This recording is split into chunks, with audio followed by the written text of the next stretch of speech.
Full course yellow is deployed. Full course yellow is deployed.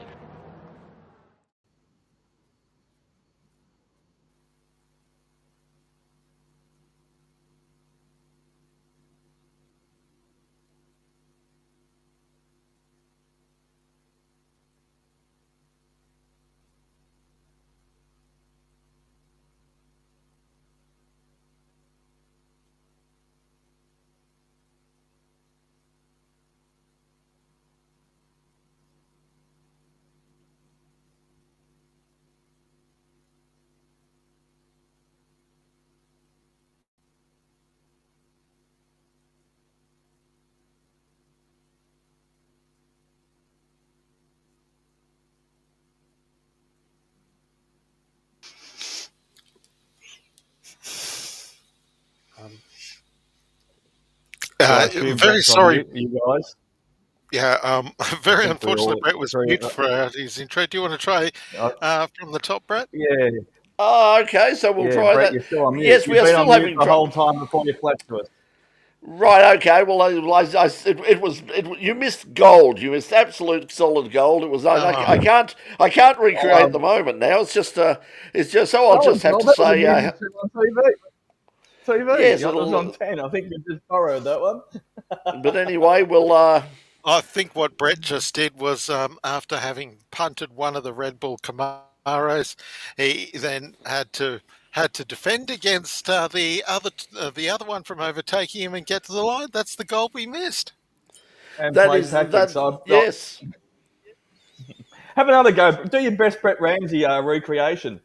No. We'll just take it from there. We've still got this. We're still having fun and games with this EV Mux thing. I was so tempted to say something, but the whole three of us all just stayed quiet and let you go because you were just doing your best, Marcel.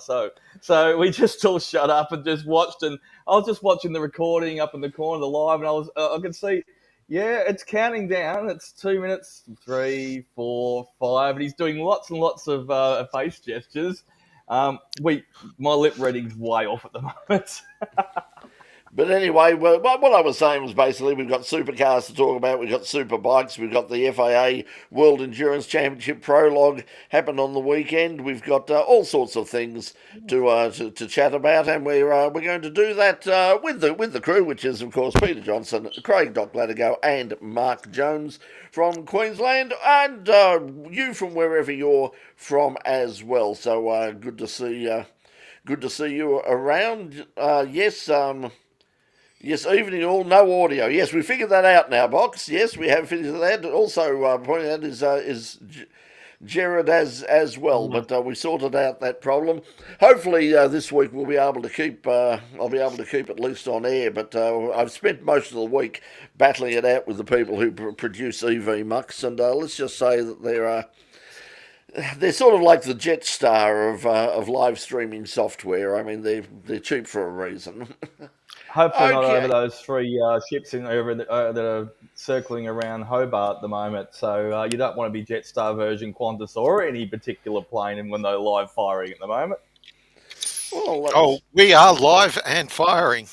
Yes, we're definitely live and firing. Speaking of live and firing, they were firing over the weekend up at Sydney Motorsport Park. Let's go into once again. Cam Waters dominated the weekend. He set pole for each of the races. He got the fastest lap.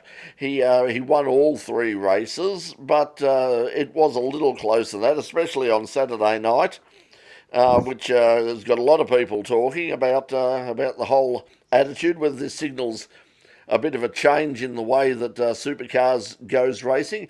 Hope it is, because it was actually entertaining. Although I must admit, I don't know if anybody heard, I was out and about on Sunday, and it was actually so entertaining and so close that it actually got some time on the ABC grandstand coverage on Sunday afternoon, where they went back and relived that final few moments. We're using the Foxtel Supercar commentary, which from in terms of radio, it made for great television, because it was and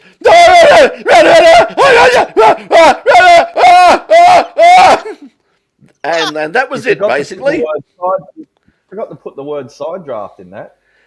Yeah, no, we didn't get that until later. It was like we got the side draft came later. In there was just sort of it was breathless and cheering and it sort of didn't tell anybody everything and sort of I think it was who was Corbin. I think it might have been Corbin Middlemass who was hosting the thing. Who said now, if you were trying to, obviously it was very exciting, and we'll find out exactly what happened a little bit later on with Richard Crail. But anyway, but it was great. But it was good entertainment, I suppose. And what did everybody think of it, Pete? What did you think of the weekend? I thought it was good. I don't think it cuts it as a marquee opening round. It was lacking something that I think we've been spoiled with the likes of Newcastle and Adelaide when that opened the season. So I don't think it cut it as an opening round. I think the second race saved it a little bit. Um, the, in terms of the weekend, they didn't have any really pomp and ceremony until Saturday night, and it was as if Friday didn't happen. They just basically glossed over it, and it seemed like that Saturday was the start of the round. Friday very much had the Friday was very much sort of had this is being done for the sake of Foxtel and absolutely nobody else. And if we get a crowd, great. If we don't, it doesn't really matter. But we're only putting this on because we want to kick off something. It's not the football season yet. So Foxtel were looking for some ratings on Friday night, and they've put a race on there when they normally wouldn't have put it on. They certainly didn't get a crowd on Friday night. The crowd was dismal. Not sure how many. It looked a bit more crowded on both Saturday and Sunday, but it certainly wasn't a huge crowd. And I know that from a lot of the feedback that I saw online, a lot of people up in Sydney said that they didn't know that it was on, which, as I said, surprisingly, because like when I was up there for the 12-hour, I certainly saw plenty of promotion for it floating around the joint. But I think it's one of those things, to get Sydney people to turn up to almost anything, you've actually got to sort of go to their home, point a gun at their head, and march them at gunpoint through the gates, or otherwise they're not coming out of their houses for anything. So it was I think you're right. I think they've got to. Well, hopefully they'll have that opening round in Perth, although that's not necessarily written in stone at the moment, because certainly once again the Not In My Backyard Brigade are jumping up and down and threatening protests and all sorts of things. The local council are not happy.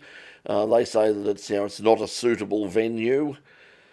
So it will be interesting to see if it does get up. But certainly if it does, it'll be a much more sort of exciting and sort of big event for the start of the year. And as I think we've mentioned before, I think Perth would be a really good place to kick it off, because I do think that you will get people from places like Malaysia and Indonesia and all that, people who do watch it on television over there, because as I said, a couple of times I have been over there, they all knew about supercars. They were all asking questions about supercars.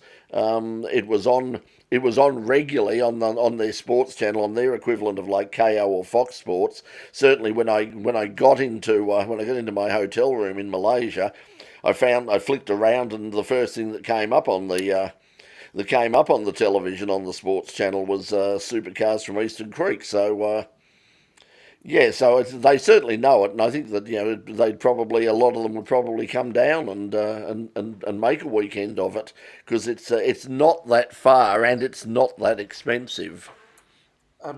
The qualifying sessions, apart from Sunday's qualifying session, they're actually a bit anticlimactic, because in the second session, the 8-minute session, where they dropped the 8 cars, they people gave up with 1 minute to go, whereas 1 minute or 2 minutes to go, and with the exception of Sunday when Will Brown and Jack LeBrock went out. but so they kind of finished early and very anticlimactic. Yeah, I think it'll take a while for them to get used to that format. I actually like that format more than the top 10. I think it's a lot fairer. But yeah, it does mean that if you get a good run or if track conditions change, I think that was the problem. That, like in a couple of sessions, that when they went out for that last sort of final 10, they went out and there was a bit of cloud about and the conditions were as good as they were going to get. And then suddenly the sun poked through. And at that time, they went, well, we're not going to go any faster now, so we might as well not bother going out again. I mean, I don't know, perhaps they could do it a bit like they've done it in Hypercar at Le Mans with the Hyperpole, and had it over, like an average of a couple of laps, or like an average of 2 or an average of 4 or something. I don't know how they'd work it out. IndyCar do it that way. Yeah. Famously, they're like a 4-lap average at the Indy 500. Yeah, and I think that's sort of fair. I think that makes it fair as well, because you don't have sort of the one absolutely insane bonsai lap, and then they absolutely burn out the tire. It means that they've got to make those tyres and everything last for that 4 laps that they do. So that might be. Speaking of tyres, Brett, I think there's been some other significant changes. Other than the 2 obvious ones, as you said, with the Endurance Cup, Sprint Cup, and the Championship. I think they didn't get an opportunity to use it, but they were very close. But I did see a couple of comments made by, I think it was the two head honchos. The new wet tyre is going to be slightly better than last year's. They haven't really given it a good test yet, but what they have used it for so far, they said it's quite significantly. Also, as we know, they've got the new super soft tyre this year, and that's going to be more grippier, but at the same time more longer lasting than it has in the past. Just quickly, I was watching the support races. Super 2s are still using the hard tyre. I thought that's quite a great proving ground for those young kids that are learning before they get onto the super stuff. So that's great. Anyway, and congratulations to Mr. Jordan Sinney, who was on the show only in the last couple of years. And Brett put out a release as well on In Pit Lane. So good stuff. He got his first 2, the old Car City Eggleston Motorsport. Well done there. But going back to it, I'll throw it out to you guys, and there's a couple other ones. But there's a lot of mistakes, I thought, over the 3 weekends, which everyone's probably getting used to the season. And, a lot of the teams pride themselves on practice, and wheel changes but the fuel churns is going to be a good one. Larko alluded to the fact that some of them are going with a full churn to try and get that physical gravity release into it. The couplings are a pain sometimes. Some of them are just using whatever's left in the churn on the second stopping, trying to just glug it in. So it just there's a few more elements that make it a little bit more exciting than usual. They come in, slam on the brakes, hit the board, change 2 or 4 tyres, and out they go again. They're all running about 32, 33 seconds through a pit. Well, there was quite a few, first day of school mistakes running through that. Like most famously, Brady Kostecki pulling into the Erebus pits instead of the Dick Johnson pits. But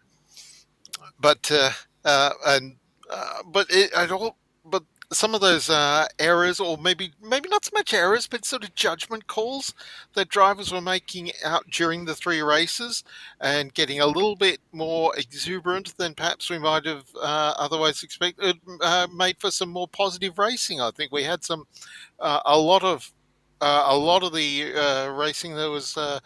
It was that bit more aggressive. They were pushing forwards. They were chasing everything during the 3 races. I thought they were like Cameron Waters was a class apart over the course of the weekend. But you also notice in the results that over the course of the weekend, every team had one driver who had really good results and one driver who had not really good results. I mean, it was a bit staggered at the top end, like Tickford and Red Bull had both drivers getting good results, but pretty much everybody else was split between one driver had a good weekend and the other one didn't. I think what it shows so far is that not a lot has changed in terms of it looks already like it's going to be very much a battle between Red Bull and Tickford for the championship, and if we were hoping that someone else might come through and give them a challenge, I suppose DJR was probably the next cab off the rank. Oh no, Chaz. Oh, Chaz, of course, yeah, Chaz. So I mean, yeah, well, that was the case in point. I mean, sort of Chaz is. We spoke a bit about Ryan Wood last week, and he's certainly come back. I mean, everyone was raving about him because he's lost half of a person.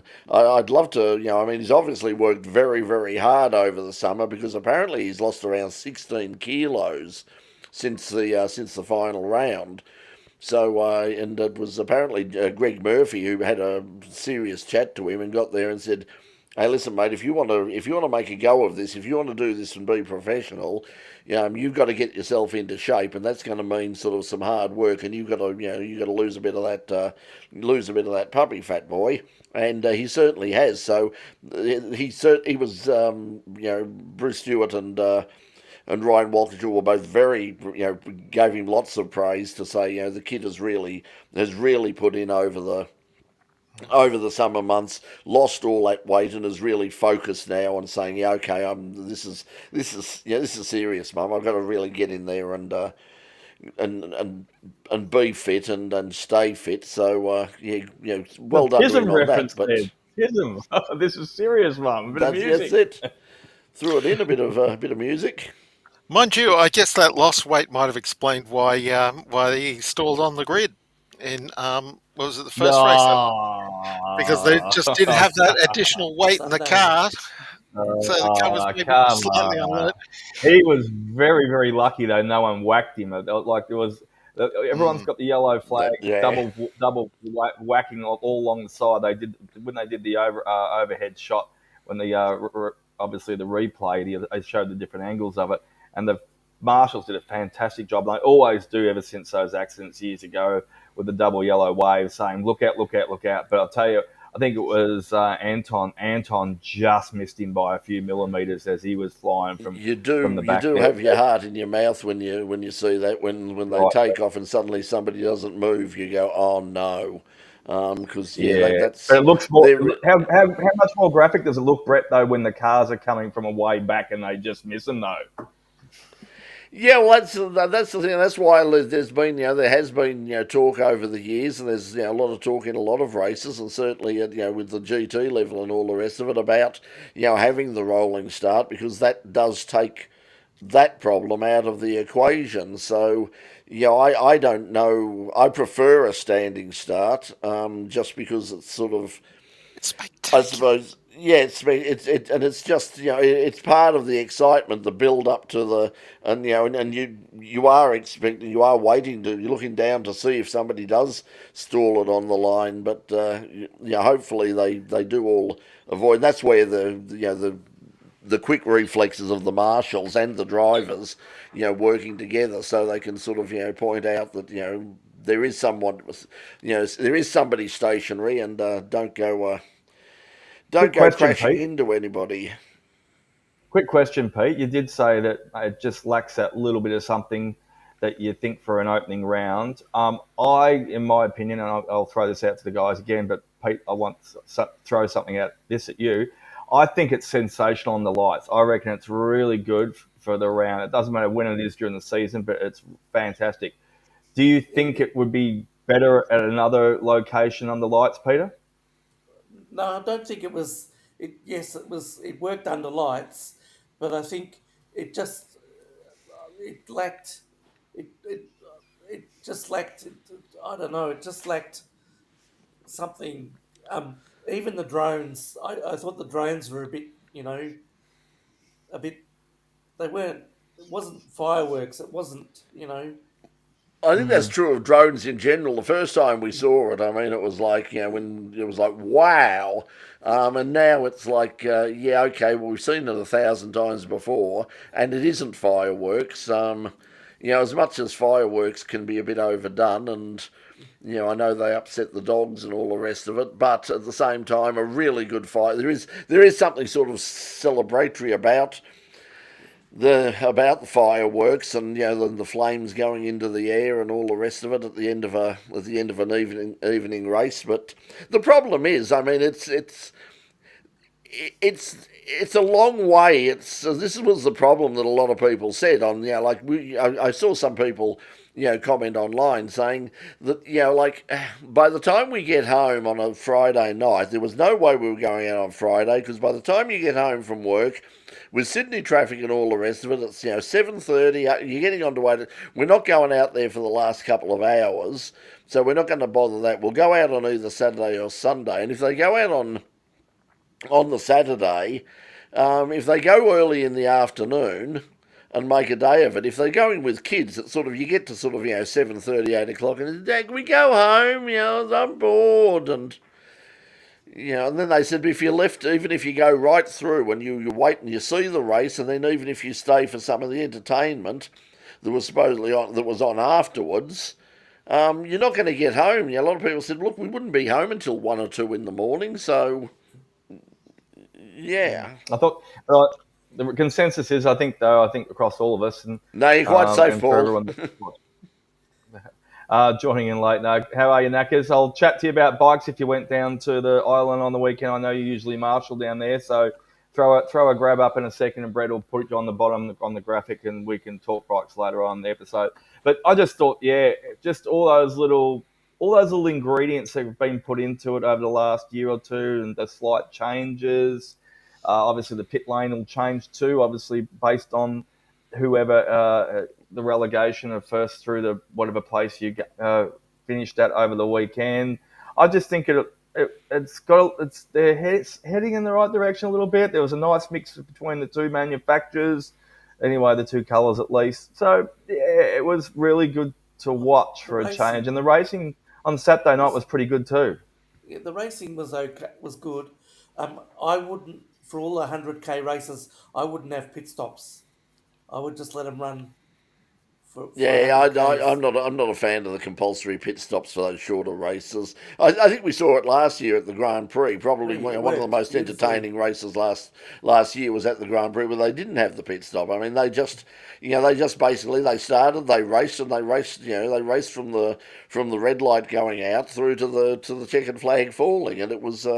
It was a good, entertaining race. I think you'll often see in this case where you'll have a good, entertaining race or a fairly close race up until the first round of pit stops, and then because somebody has a really good pit stop or someone has a really bad pit stop, suddenly it turns out and it's like so and so was 0.6 of a second in front of the second place there, but now he's 5 seconds behind. So and that nearly happened.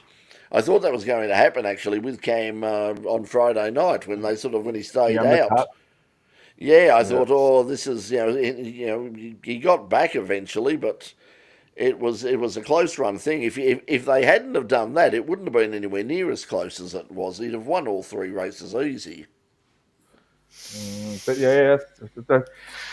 anyway, I like the team environment where everyone has a little bit more say into it, and the more variables that can upset the apple cart, the better. But that's just personally, I think. If it just becomes every single race throughout the year, no pit stops, it'd be dead boring in my opinion. But anyway, it'd just be a one-horse race. It'd be fine for the 200k races, but for the 100k race, I don't think it's necessary. Yeah, I think it's one of those things that where the race is long enough where they need a pit stop, then great, have a pit stop. Or if they can find a way of getting through, if it's a 200k race, and they can come up with some strategy that means, hang on, we might be able to do this whole race without a pit stop. Good luck to them. If they can pull that off, great. But most times they're not going to be able to do that. They're going to have to come in for at least one stop. But then again, if somebody comes along and says, and does the old Alan Moffat thing and says, "Hey, I reckon if we put soft tyres on, we do two. We'll do a really early one and then we'll do a really late one on soft tyres. I reckon that's the strategy, and everybody else goes for the one stop or something. Then that makes it interesting as well. But when they're sort of legislated that not only do you have to come in, but you've got to put this many tyres on and put this much fuel in, and in the case of some GT racing, you've got to actually stay in the pits for X amount of seconds. That sort of takes the strategy and the fun out of it. I don't like one of the things I don't like is when fuel becomes too much of a strategy element, and like tires, fine, but fuel, that never looks great when a car runs out of fuel, or particularly when the car goes into like a limp mode late in the race because they're struggling to make it home, where they can't fight for the win because they haven't got enough fuel in the tank. See, I don't mind that because it means that somebody's stuffed up somewhere along the way, and it's like it's like the situation with Jamie Whincup at Bathurst all those years ago. It's is he going to make it? Is he going to make it? He's not coming in. He's not coming. Surely he'll come in this. Oh my God, he hasn't come in. Is he going to hang on? No, he's not. I think that added considerably to it. Well, I'm more thinking of like the when I was a younger gentle person. The Formula One was going through a bit of an era where cars were just running out of fuel and dropping off the side of the circuit because the regulations at the time were so fine on fuel that drivers couldn't. You'd really struggle to save enough fuel over the course of the race to be able to get home at all. Your PTSD these days, it's not about the regulations. It's up to the teams and whether they put an extra splash in it or not anyway. So they can put an extra litre or two in it. They run it so fine because they want to every single part of Mr. Wood's 16 kilos adds to the less weight in the car. Less ballast, so they can actually put an extra splash in. They just choose to run them lighter. A bit like the tire Paul's asking, what do we think of the fuel churns? I'm still not sure. Exactly why they've. Is it a cost thing? Is it a safety? Why have they introduced the churns rather than the rigs? Oh, it won't be a cost thing. I mean, they already own all the rigs and stuff. Yeah. So. It's just a variable to make it. Throw an extra variable in it to make it exciting. They're going to use the rigs in the endurance races, and I can't remember why. There was a reason for using the churns in the sprint races, but I can't remember what it is.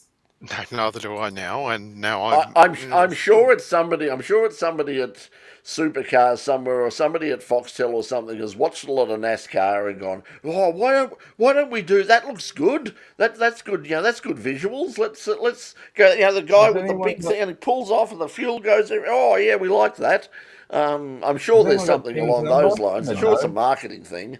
I actually give Tim a call, Brett. I think it's as much because the fuel rigs don't look great, and the whole thing about the calculated fuel drops and the compulsory you've got to put a certain amount of fuel in the car over the course of the race, whether you use it or not. That sort of. It's probably just because Marco hates using his ruler. Well, and he did make mention of that. He said he was glad not to use the ruler. I remember now. It was apparently the rigs are very cumbersome to set up, and this was regarded as being easier to set up for the sprint races. I suppose, if they don't have to take the rigs around because they've got, for a start, they've got, at the Grand Prix, they're going to be a pain in the arse. The rigs would be an extra hassle at the Grand Prix, so that's the churns will be much shorter races, so they don't probably need them. But they'd be happy. But even going over to Topor, going over to New Zealand, it's like if it's something significantly less that if they're just taking over a churn, it's much bigger than the team having to knock down and take over a full fuel rig for those races over there. So I can see the benefit of that. I thought it looked good. I thought it worked quite well. You could actually see the fuel as Larko was saying. You could see the fuel going in. You could see that some people were filling up so they could get the. It would be interesting. I can't believe that in a sport as professional, or supposedly as professional as supercar racing, that they haven't done some fuel flow analysis over what is the quickest way to fill. Because they're saying, some people are going to fill up because they think it's faster. Some people are putting it, keeping it low because it doesn't make any difference. I'm sure someone somewhere has actually done the tests. There is a full flagon could go if full flagon attached properly, coupled in, latched the whole right from go to almost to the last drop was a smidgen under 5 seconds. Yeah, the margins aren't great, but I suppose that's the level of professionalism when you try that sort of thing. Like, because you go back to, the theory goes back to the early 70s era of Transams, where Penske showed up for a race and erected a 20-foot fuel tower to get the gravity assist into the car, and it made it substantially leaky. In its, but it was definitely effective. However, it took those exaggerated. If that's the way, they just bring out, they get Mason Cox or some 7 foot tall, giant to go out there and pop He's it getting in a Collingwood reference in now too. And a bit there. Well, he was the first 7 footer. I thought. Well, I thought I could have put in sort of Andre the Giant, but he's dead now, and no one will know who Big Bill is. So. No, exactly true. No, well done, Brett. Good stuff there. Got a good Collingwood reference in. But look, we'll have a scientist on the as part of each team now to work out the physics. So probably some of them are graduate. Oh, well, that's what I said. I'm sure they should have. They should have one. Surely, if it's going to be that. If it's going to be that sort of finer difference in terms of and somebody may have done it, but I'm sure that at some stage, surely somebody has done some testing and sort of said, because it's easy enough to do, say, okay, let's fill up lead, let's measure the rate of fuel flow, and compared with leaving it at a normal level. Does it make any difference at all? Is the difference that infinitesimal that it doesn't just matter, or is it different? And then are they going to be, are they going to get any significant benefit out of it? And I'd be really surprised if nobody has actually gone to one of the universities, gone to our mates at RMIT or something, and said, "Hey, can you run a few tests on this? Just have a look and see how this works. Run a few sort of fluid flow." Volume flow exercises, and just tell us, how much over the course of a couple of pit stops are we going to save? Because if it turned out to be something like half a second or something over a couple of pit stops, a second is I'd be happy to get a second on my opponent if that's the case. Yeah, it does bring back to the Penske example though, when they erected a 20-foot tower to get the gain that they got. No one's going to do that for supercars. We've got the churn. So I don't think the churn is large enough, tall enough, that it would make. I'm not even sure over the length of the Bathurst 1000 that you'd make enough of a gain.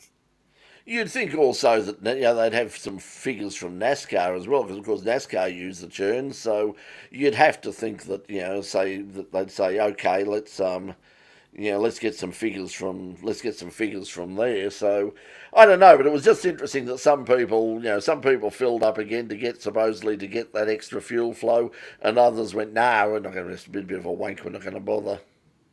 Well, the risk is if you actually fill up again and have that full churn again, and you missed the fuel filler, misjudged, which it didn't happen on the weekend, but it might in the future, miss it by half a litre, and it doesn't work out, and they're not fanning the wow pedal around the laps.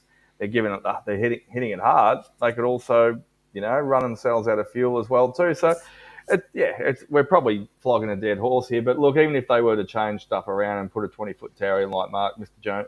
MJ says, they're going to get, there's going to be regulations that'll probably kick them in the ankles before they even start. Well, I hope that the regulations, as Jared said, some teams did fill the churn for each stop, where others, and so they obviously thought there was a reason and a benefit for it, whereas other teams didn't.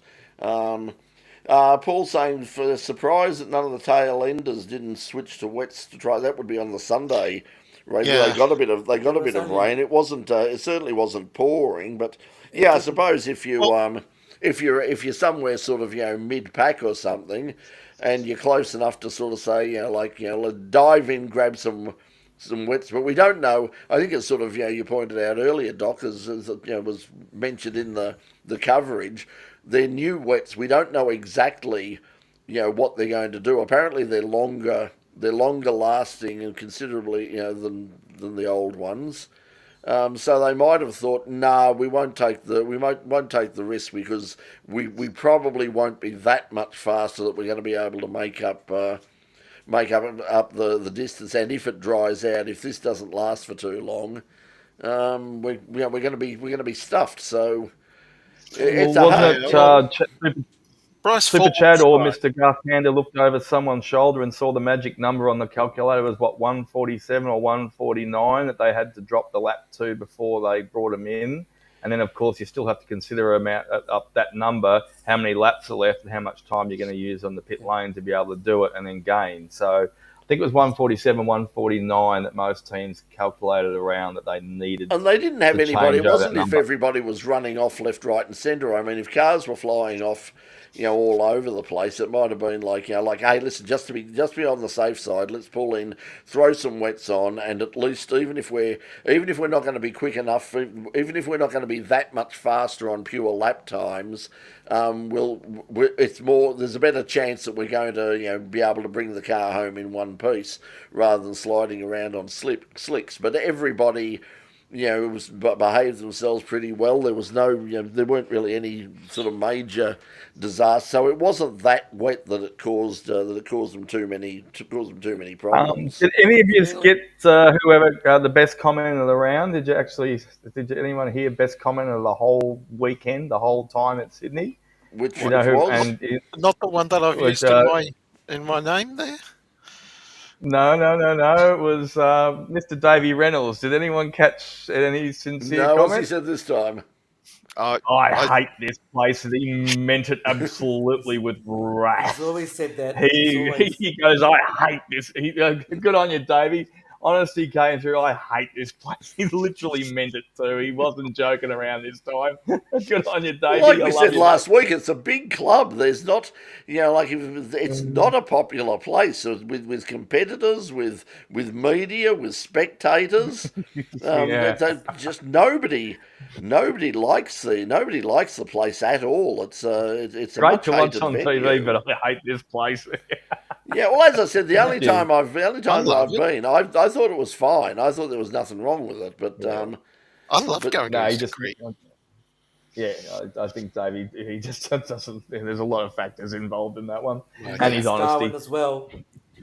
This is one that David's pointing out, and and this is just not supercars. Formula One does this as well, and I agree with this. Although it is very hard when you're in the middle of commentary and all that to get this. But yes, David saying, my pet hate commentary team talking over the top of race management. When are they going to tell the commentary team to keep their mouth shut when they're talking? I really just do think that they should be, it wouldn't take any problem to just have a light to come on, which basically says something is coming out of race control. Everybody's going to want to hear that. Sort of, so, it wouldn't be a problem to say, and they're coming into the race control. Okay, so that's what's going to happen. That's all. That's Yep, all it needs to. That's all it needs to be done. Yep, and you nailed it, Brett. And that's seriously. And I don't know what the other as you say, other competitions around the world use, but they seem to be able to get it right. And I think Brett, that's a brilliant idea. Even if it's just a light there or a little blip in their bloody earpiece to say blip, this is coming through.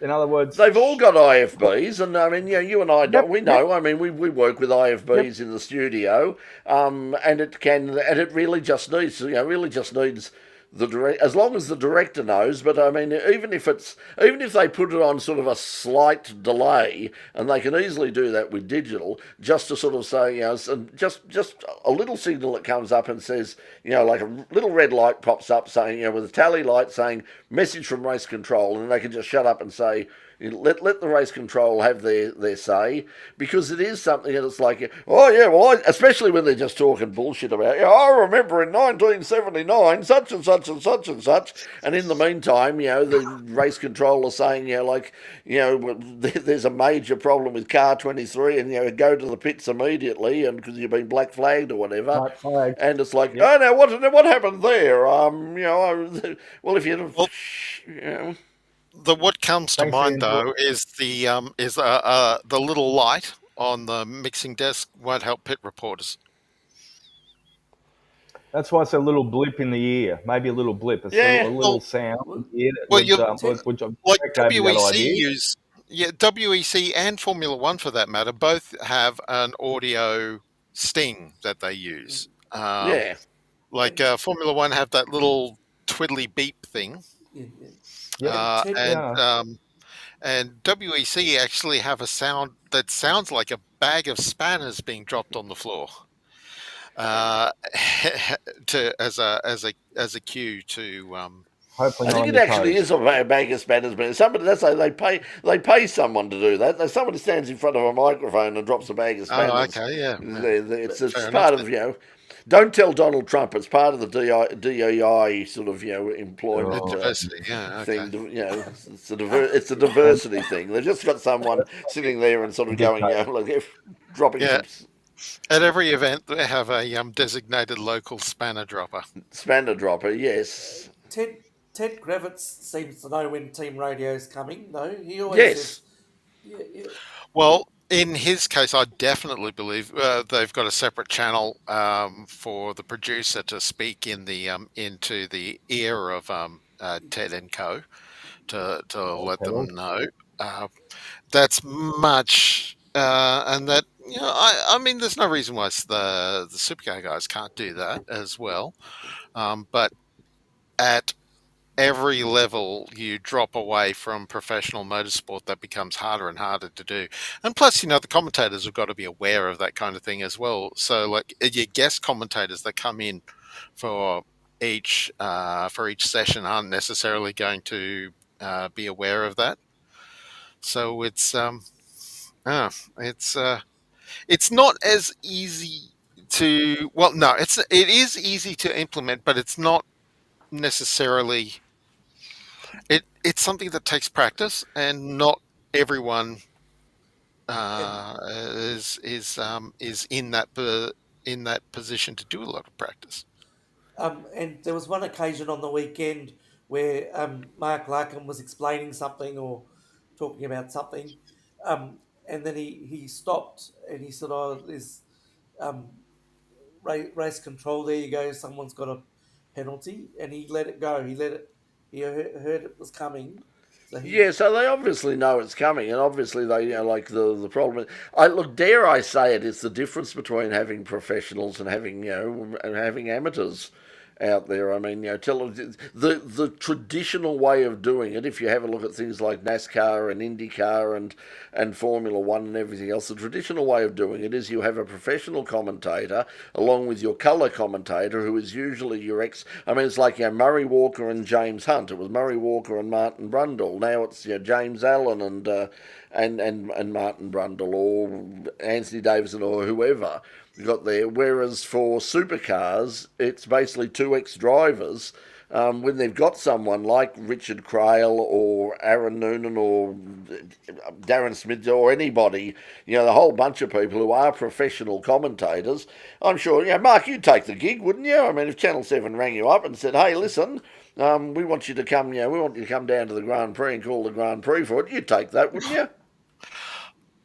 I would so love to do it, but Formula One, I'd feel the pressure a bit too much. Actually, I think I'd end up love your work, Mark. with anxiety. Love your work, Mark. But having worked at the circuit the last couple of years, and will be again in a couple of weeks' time, I'll be there for 4 days. The guy who is actually professionally commentating at the circuit, not on the TV or all the other stuff, is a well-respected commentator in the industry and is very good at it, and that's Rusty. So Rusty does know what he's doing. So he is in that league of those. Point. Yeah. So you don't need to replace Rusty at the circuit, because I think he does a very good job when I'm there working, treading the boards, doing the stuff behind the scenes. So, but yeah, maybe on a TV coverage, you do have to get someone who's more, well, that's why they bring the professionals, and everyone jumps on the wagon and says, what's this person doing on the commentary team? They know nothing about motorsport. I've been in that position actually a couple of times when I've stepped in to do a speedway event, yeah, you'll hear about it then. Yeah, that hasn't always been the best of experience. But I've been on the I've been the colour commentator, for example, on Shannon's Nationals for several years for the Australian Supercar Championship, where taking the place of because I was their media guy, so I was rather than have a competitor do it, and there'd be a lot of the certainly at that level, most of the time your colour commentator isn't your driver; it's the media rep for that category. And sometimes what will happen is the media rep will then bring another driver, and your anchor commentator will step away and let the media guy. That's what sort of happens with some of the stuff at the state level. Speaking of state level, we've got Winton coming up this with Victorian Motor Racing Championships, the AASA Championship, the opening round happening at Winton this weekend. I saw the legends. It's amazing that you think, are those things still running? They've got about 36 entries for the opening round. So the legends are still. Any notables there? Anything that stands out, Brett? What's that? Anything that stands out, mate? Anything that stands out, Brett? Like 30 entries, quite significant. Any No, there's no names that I. There's no names that I know in it. It's just it's just some the fact that there's so many. So many people, entered for it. I don't know what the rest of it. They got Formula 4. They got the Super TTs. They got the TA2. I think I think that's happening up there. Is that the second tier national? I shouldn't say second tier national series because they basically the AASA. Yeah, the high-tech oils one, which incidentally is showing on. It's got a better television package than the Shannon's Nationals, because they're also, apart from being on KO and online as well on YouTube, they're also on Speed Week on SBS running for the main stuff on Saturday and Sunday afternoon. So you've got plenty of opportunities to watch it if you're not going up there. So that's a good thing to do. Super Series. Yeah, sorry, is it Paul? Yeah, so Super Series this weekend, which is the national series, and then the VMRC the following weekend. But either way, I think it's the legends are at the Super Series, and it's really good turnout there. Now down at Phillip Island, you mentioned supercarts. The second round Victorian Supercar Championship will be taking place at Phillip Island this weekend, as well as the RX8 Cup. I mean, they're coming down for their annual visit to the island, and they've always got good fields as well. So hopefully we might be able to get down there and do a bit of shooting and get some of get at least some footage and some interviews from down there on the weekend. There's a lot happening. That's the problem at the moment, is that there's just so much happening, and so many. It's like, we go down to Phillip Island, we miss the TA2 launch up at Clayton. We go up to Winton, we miss both of those things. So it's pretty. It's pretty crazy. And then, and as Paul says, then Formula One, then Wonthaggi, then Avalon Air Show. There's just absolutely crazy. For what it's worth, there's drag racing on Friday as well. You said shooting, Brett. That's with a video camera down at Phillip Island. Let me just explain. Oh, we've got a video camera now, have we? Oh, I can leave the camera on. No, that's cool. You just said, we'll hope to get down and do some shooting, and I thought, let's just, we better explain that a little bit better. Hey, listen, those Cape Barren geese, I mean, they'll feed a family for 3 weeks. I mean, so don't knock it till you've tried it. Yeah, once you've picked the buckshot out of them, mind you. Yeah, you pick up the odd wallaby down there as well. It's fantastic. But I wouldn't recommend penguin. Penguin is overrated, and don't koala. No, koalas, koalas full of eucalyptus. It's good if you got a cold though. If you want a good koala stew. And the trouble is the quokkas are too far to get in WA. They're too far away. You got to go on safari for that one. But as David's saying, absolutely full for the next couple of months. This is why normally we're coming back for In Pit Lane now, because we've got this really tight area where we've got something happening like every week. We've got Calder Victorian State Series coming up at the end of March as well. So we've got that. I'm back on the mic on March 8-9 weekend, Queensland Raceway. Queensland Raceway, or the state round, is it? No, not a state round, not a Motorsport Australia state round. No, we only have one of those a year at Queensland Raceway. It's the categories that have been built up at Queensland Raceway over the non-Motorsport Australia aligned years. Plus, so that could be anything at all. Helicopter turbine engined Fiats in Queensland. Now. Anything that can run is like, I got a mate. He's put a steam train engine in the back of an old Ford Ute, and we want to go. Can we have a series? Yeah, go for it, mate. Not a problem. Hey, we invented Hyundai Excel racing up here. The Billy Cart bloody race is the best one to watch of them all up there on it. Anyway.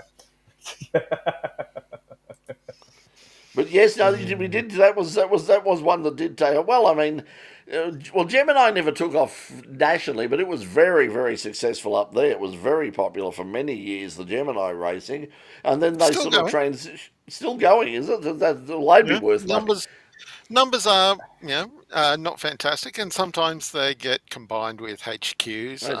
They're still around. Mind you, though, they should have a national series between the Geminis versus the Pulsars we have down here. How good would that be? Because it wouldn't be good at all. No. The Pulsars, those Pulsars are actually pretty quick. So they're surprisingly fast when you see them, because of course they run with the down here at the VMRC level with the AASA. They run with the under 2 litre sports sedans, and they can be, especially in the wet, they're very competitive. They're actually a really quick, really good little car. Those ones, they're seriously fast. They're not a bad option for a U2 improved production car. Yeah, I think so. I see a few people sort of doing that with XLs as well too. There's a couple of people now who have got sort of like an old XL. They've transferred to a new one, and they've gone, what about whacking a 1.8 litre? What about putting an accent engine in that thing and seeing if it'll fit? Same with the Gets. I know there's a 2 litre Gets running around in New South Wales, and has done fairly well, because it's not a straight swap, but it is a doable swap, and there's a few running around on the road as well. But most people, because like obviously I only want to know a lot of people in that sort of thing, and most people are saying, no, why would you bother, mate? Just whack a turbo on the 1.6 and you'll get 230 horsepower out of it. So so that's pretty much what they're doing instead is turbocharging them. But in improved production, you can actually do that. I mean, but I think putting all that power to the ground might be a bit of fun. But anyway, hey, listen, let's move on because as I said, supercars weren't the only thing that happened. I watched at least a couple of the a bit of the superbikes down at Phillip Island. Looks like they got a really good crowd, but once again, it was a Ducati festival down there, and just like Cam Waters dominated, we had domination on the track at Phillip Island. Doc, did you have a look at much of it? Yeah, I did, Brett. Thanks. I'm glad you had a look at it. Yeah, crowd was quite good, but I think you pretty much summed it up in different words. But you didn't smash the windscreen on your motorbike as you said it. Thought it and said it though, like top rack Razgalioglu, because he's come out with us in the press and said that it's called the Ducati Cup. You call it a festival, so yeah, and you didn't. And it is a problem because, as he's saying, he said like at some stage, and it's the same even in MotoGP. At some stage, if they're not going to start winning, as all these other manufacturers are going to say, "Oh, listen, why bother? We're just playing, we're just making up the numbers while the Ducatis run away and hide." So they've either got to give them. If you look at it years ago, you had at MotoGP level, you had, Honda and Yamaha and Suzuki were just totally dominating. Then slowly sort of, Ducati came up and then they started to give, special dispensation for this and special allowances for that to make the European bikes a little bit more competitive, and suddenly the European bikes are just totally dominating, and you've got the Japanese manufacturers now saying, "Well, look, why bother? Why really?" It's a bit like the finance in Australia and the rest of the countries around the world. When do we raise interest rates, or do we lower them, or like that? Because the inflation, then you've got the unemployment rate. So it's a bit like that with the concessions with the bikes. When do you give a concessions on how much fire? Do you put on the suspension? Do you put on the ECU? Do you put on the tyre? Oh, anyway, but yeah, it was good racing. It was a little bit boring in the sense it was a Ducati Cup, but Andre Iannone also put on a show for a bit of fun as usual. He sort of had a bit of a moment, and we thought he might have had a failure even, but he came back and fought his way back up a couple of more spots and started second off the super pole on the grid on the Sunday as well, though, too, and was able to hold his own a bit more. So, yeah, but I think, Baliga's in a world of his own. But, look, the Ducatis have tried to play it down a little bit when they were all asked, what do you think of Toprak's comment? And they said, oh, well, he's stronger at some circuits than what we are. And and Phillip Island's never been one of his best that he performs at. And there's other circuits the BMW might have a bit, it'd be more conducive to his style and the bike itself. So he's making I think they're just playing it down. When there was one of the two races, 5 of the top 6 were all Ducatis, and that was I think on the Saturday. And Toprak actually finished second on the podium until. Apparently, it was a failure on the Sunday, but he had a bit of a wide on turn 4, and I think there's a lot of frustrations kicking in, and hence that if you watch the highlights package, the fist comes down and smashes the windscreen right in front of him, in frustration for probably the whole build up. That's pretty much it though, Brett. I think it was good. I did say I was on the road. I had to go north up to Central Victoria and do some other stuff with family.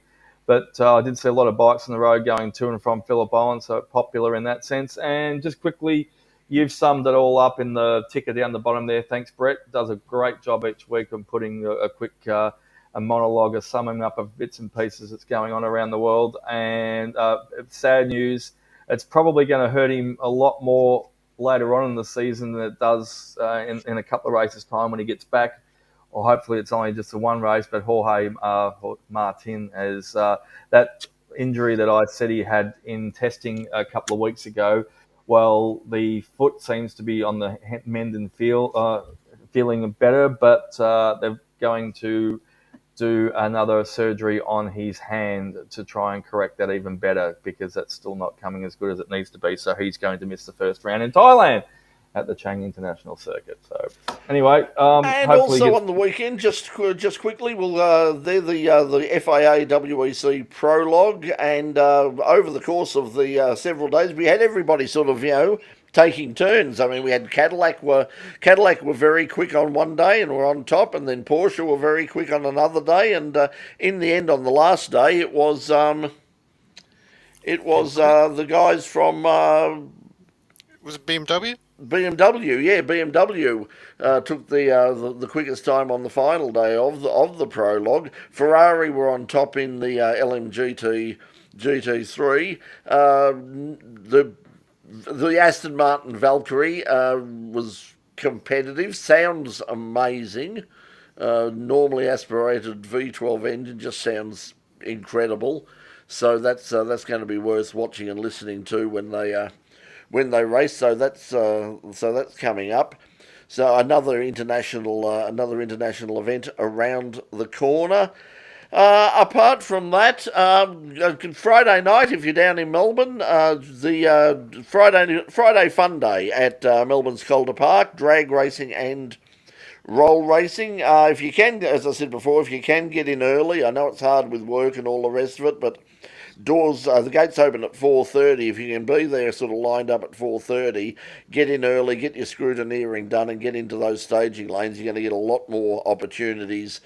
Some people turn up at sort of 7 o'clock at night and they go, I only got 3 runs in. Well, if you'd have been there at 5 o'clock, you'd have got 6 or 7 or 8. I think there was a case for the bikes in particular. If you've got a bike and you want to bring it down, the bikes sometimes run 12, 13 runs there. That was also true. Yes, Tara Morrison won the Supersport 300 in the heat. So fabulous, and was so the first female to win a Supersport 300 race, and did an absolutely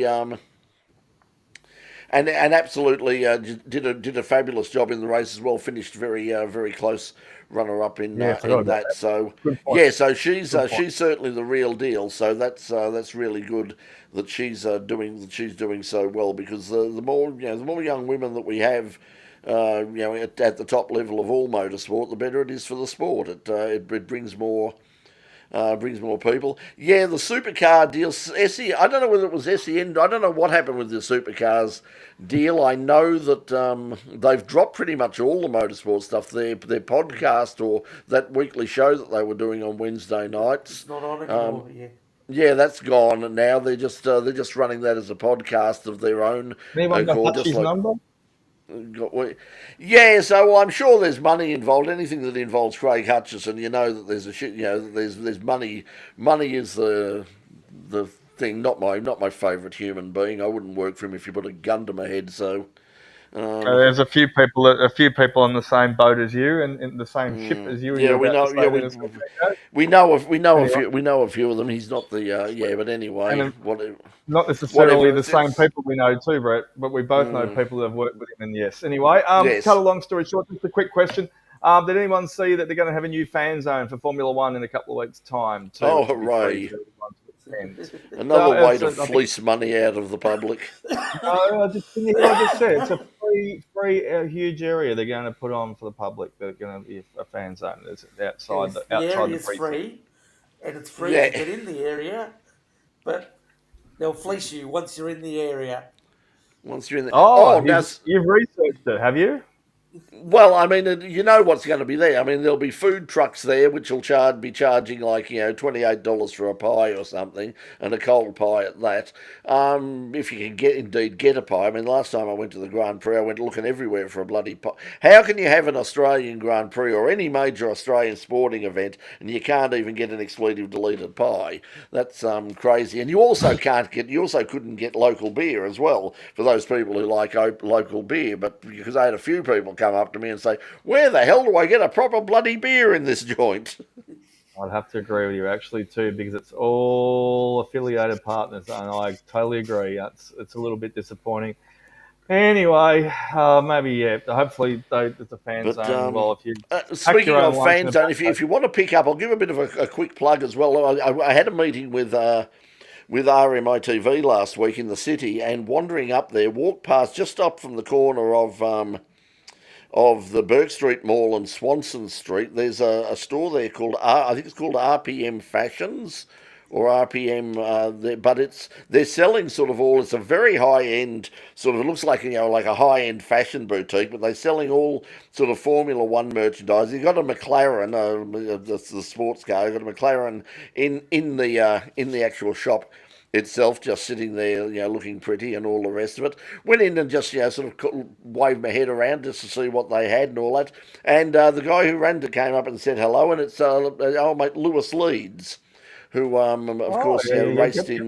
raced in Formula 4 and an S5000 and raced overseas as well and did quite well. So Lewis and his family have set this thing up for the period up to and including the Grand Prix. I'm going to try and get in there at some stage because they've done a really good job. And I must admit, coming back from the meeting, young Jason was with me as well. And it turns out that Jason and Lewis actually used to play footy together in junior football. So Jason came in and said, I'd like to say hello to Lewis. So we went back there again. And while we were chatting away, some bastard just ran in, grabbed himself a handful of merchandise and bolted up the street. So, sorry. Lewis or Jason chased him, why not? Lewis chased him. Well, that's the other thing too, because it turns out the other place that they knew each other from was Little Athletics. And it turns out that, as I said, Lewis probably picked the wrong thing, because apparently he was a seriously good footballer. He was also a seriously good athlete as well. But he basically gave it all up and said, no, I want to be a racing driver. I would have gave him a hand and absolutely mowed this guy down. I don't care how many legs you'd have to break in the process. But anyway, that's a shame. The other one is there is also a mock-up Formula One car, a little bit of a fan zone over at Knox. I did see as well too. So bit of a activity there, a activation over at Knox if you want to get involved in as well, though, too. Paul's saying that even the Marshall's bottled water is important. What you should do is, you should stockpile it. All the Marshalls, all the flag, you should stockpile it and then set up a stall somewhere and call it Le Marshall water, and people will just be flocking to it and pay you $10 a bottle for the bloody stuff. Chateau H2O. Yeah, Chateau du Flag Marshall. We've also got supercars moved even further away from the.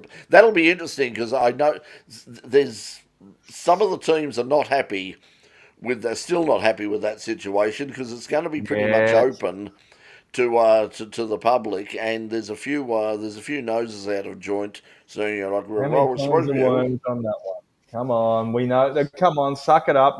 There's F2 and F3, and I'm sorry, you are not up to that standard. Yeah, that's it. They've got a real.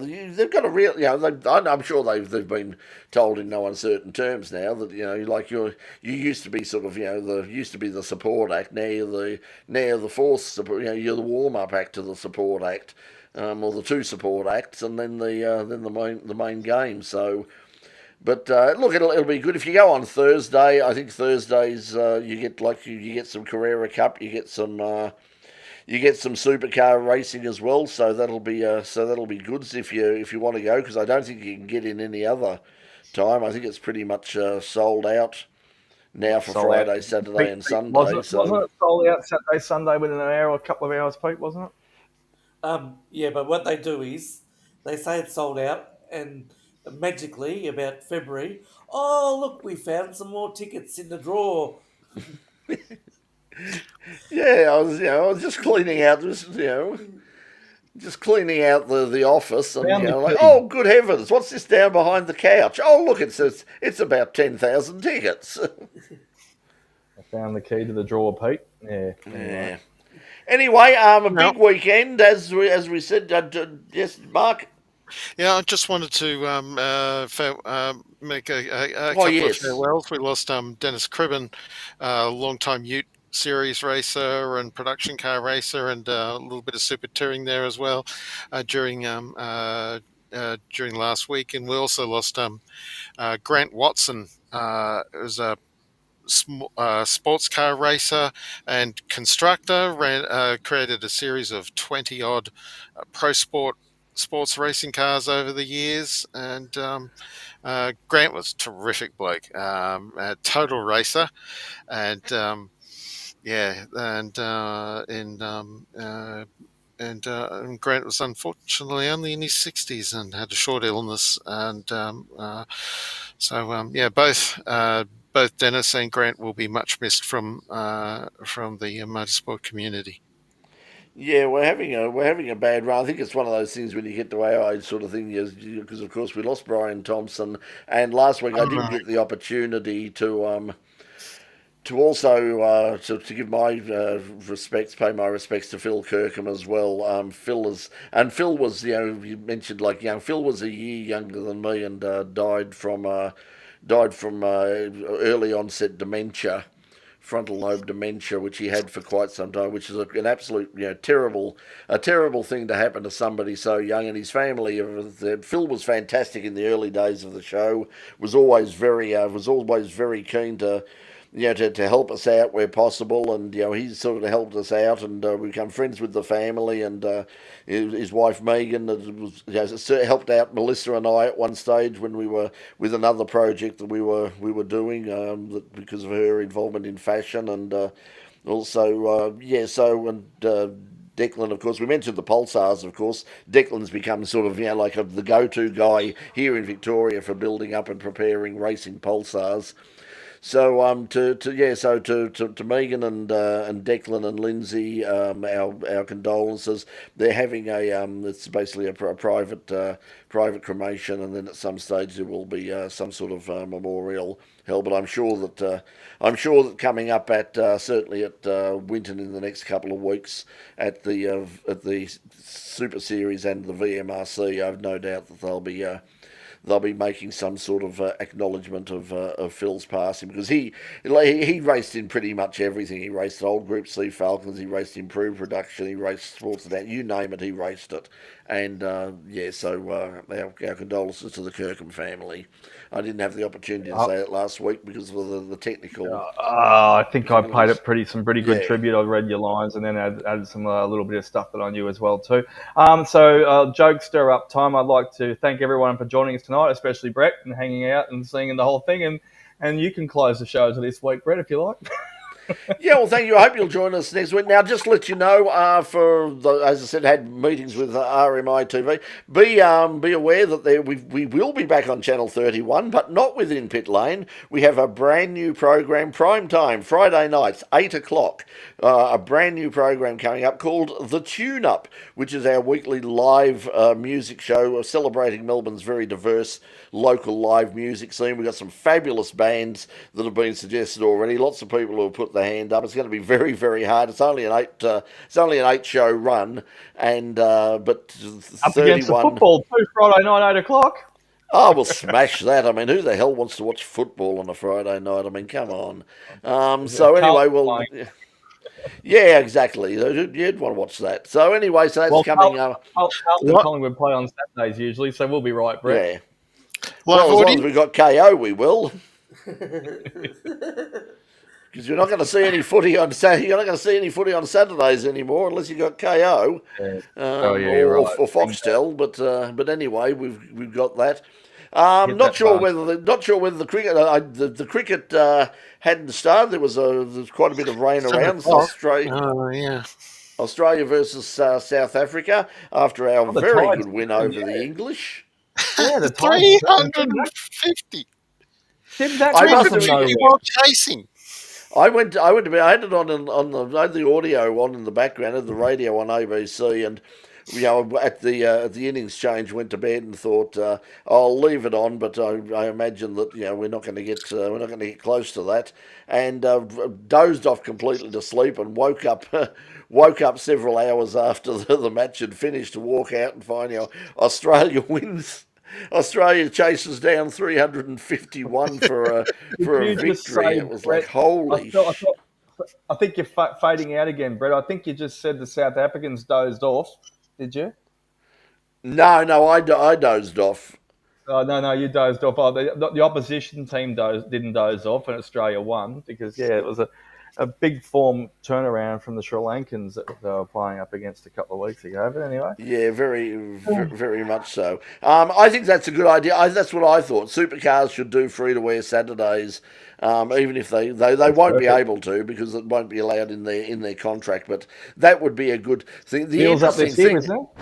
The interesting thing about that is in Melbourne, and it'll be interesting to see how this goes. Channel 7 are actually going to try doing some primetime VFL matches. Oh. So that's really interesting in terms of so for people who who can't watch sort of the main game, they're sort of getting the reserves now. It'll be interesting to see whether anybody actually watches because basically no one watches that now. Where'd you find that from, Brett? That was I saw that on an article earlier in the week that's what they were going to. They said it'll be they'll be featuring VFL and then later in the year more primetime women's matches as well. Oh, I guess I'll make a few phone calls because I got my accreditation renewed this week. I got the email, so I wonder if any of my old colleagues are on that wagon. There you go. Speaking of on the wagon, I'm getting off the wagon in a moment. I'm going to have a drink and something to eat and put some bins out and do all the other boring stuff that you've got to do when you domesticated, all the chores. So Kazana just got in. So anyway, we'll see you all next week, same time next week. Have a bit of Formula One testing tomorrow too. That's on as well. We didn't even get around to mentioning that. Formula One testing Wednesday, Thursday, Friday from about 6 o'clock on Foxtel and KO. So if you want to watch, it's not necessarily the most exciting television, but it's interesting. It's on in the background. It's wallpaper. It's fine. Okay, everybody. We'll see you next week, or we might see you down at Phillip Island if we head down there, or somewhere else. We've got Phillip Island Historics just round. We haven't even mentioned that as well as coming up. That's the week. We do. The week before. Yeah, that's so. We got so much on. Okay, we'll catch you. They're on track. They're on track tomorrow at the WEC as well. In Qatar for the that's right this weekend. Yes, so that's Yep. Yeah. So this is the race. This is the race. Oh yeah, this is round one, not the prologue. Oh yeah, so that'll be. I think they're still running that on Stan. If you're one of the 23 people that actually still has Stan, but if you've got it, you can watch it, or you can go onto the WEC site and pay I think it's about probably $12 or something if you want to watch it on the site. But there's also, just between you and me, if you look around hard enough, you can usually find a feed somewhere poking around. Okay, we'll see you next week, and we'll probably talk about that. And good luck to the Australians involved, and to Matty Campbell and James Allen and all those people, and Shaheen. And we'll see you next week. So thanks for joining us, everybody. Catch you later. Goodbye, everyone. See ya. Have a great racing week.